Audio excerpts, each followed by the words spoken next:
Bonsoir à tous, bienvenue dans cette nouvelle vidéo sur les creepypastas.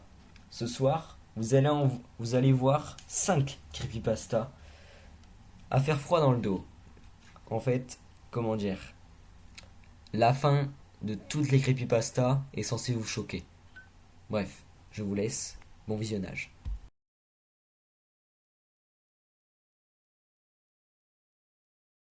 Quand j'étais petit, j'étais une vraie poule mouillée. J'avais peur de l'orage, peur des clowns, peur des aiguilles et surtout peur du noir. J'imaginais toujours que des monstres se tapissaient dans l'ombre une fois les lumières éteintes. C'est pour ça que lorsque j'éteignais la lumière avant d'aller me coucher, je courais comme un fou vers mon lit afin de me réfugier sous la couette. Je pensais vraiment que ça pouvait me protéger, que c'était une bulle protectrice, un sanctuaire dans lequel aucun monstre ne pouvait pénétrer. Même si je me faisais mal aux pieds en marchant sur des Legos ou si je cassais mes jouets en courant, il fallait absolument que je rejoigne la couette le plus vite possible après avoir appuyé sur l'interrupteur, avant que les monstres ne m'attrapent.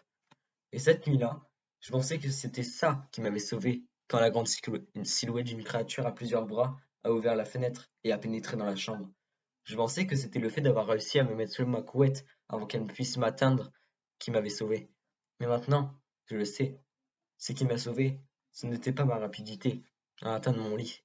Non, ce qui m'a sauvé, c'est le fait que mon petit frère a été plus lent que moi.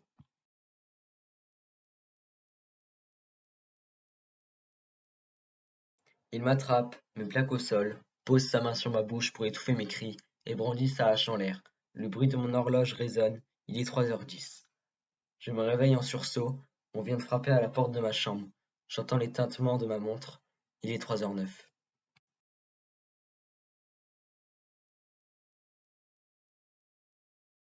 Une nuit, un jeune homme souffrant d'insomnie tentait de trouver le sommeil.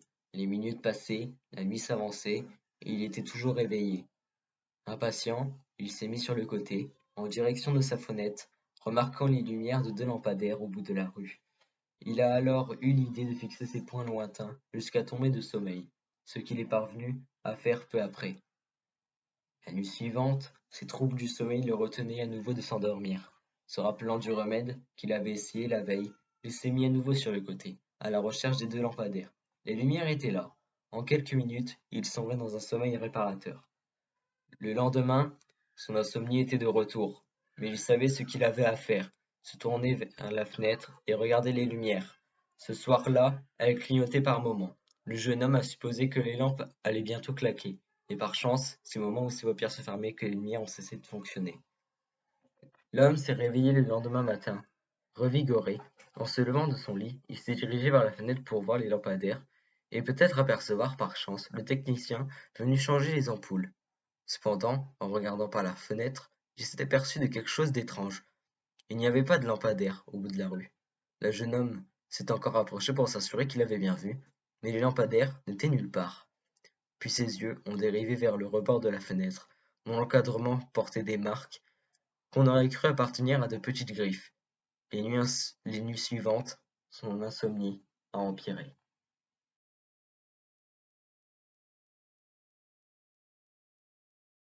Je vais vous raconter l'histoire que me contait ma mère pour me punir. Elle m'interdisait de sucer mon pouce étant enfant. Elle avait peur que ça déforme mes dents. Chaque fois que je ne l'écoutais pas, elle venait me raconter cela.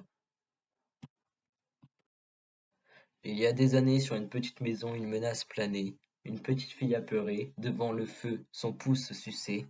Sa maman, très énervée, décida de la punir pour sa naïveté. Elle lui fouetta les mains au sang et maudit son enfant. Ces mots inoubliables semblaient impitoyables. Suck a blood, je t'invoque. Je te prie de tuer cette idiote lorsque son pouce sera dans sa bouche. Une fois dans son lit, la petite se blottit. J'ai peur de la nuit, sac à blood, ne viens pas, je t'en prie. Lorsque le monstre sortit du lit, il ne trouva que des pieds. La petite suçait ses doigts, son pouce, lui, dans sa bouche n'était pas. L'enfant se leva et alla en bas, suivant quelques traces de pas. Sa maman était là, mais son corps était froid.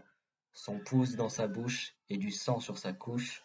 L'enfant pleura et leva les yeux pour découvrir un message ennuyeux. Petite fille, bête tu n'es pas, tu l'as prouvé en suçant tes doigts. Je n'ai pas pu dans ton cou enfoncer mes dents, j'ai donc pris ta maman.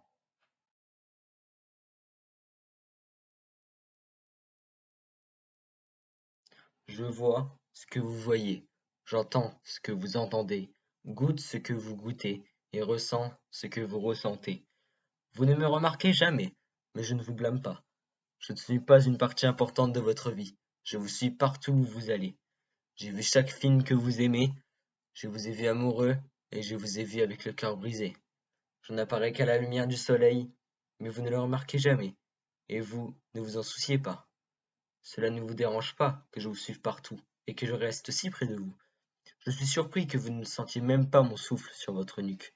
Je suis collé à vos pieds, je ne peux prendre aucun trait, je suis juste une forme noire pendant la journée. Occasionnellement, vous pouvez me voir apparaître sur un mur. Je suis votre obscurité manifestée, et vous pourriez dire que je suis votre désespoir. Je suis celui que vous voyez dans votre miroir. Mais ce que vous ne remarquez jamais, je suis attaché à vous, et je suis obligé d'aller partout où vous allez. Le seul moment où vous me remarquez, c'est lorsque vous êtes seul et que vous sentez quelque chose vous observer. Et vous ne pouvez jamais me repérer, car je suis à vos pieds et toujours derrière vous.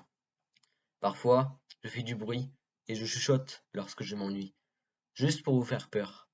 On peut dire que je suis ce que vous seriez si vous étiez le contraire de ce que vous êtes maintenant.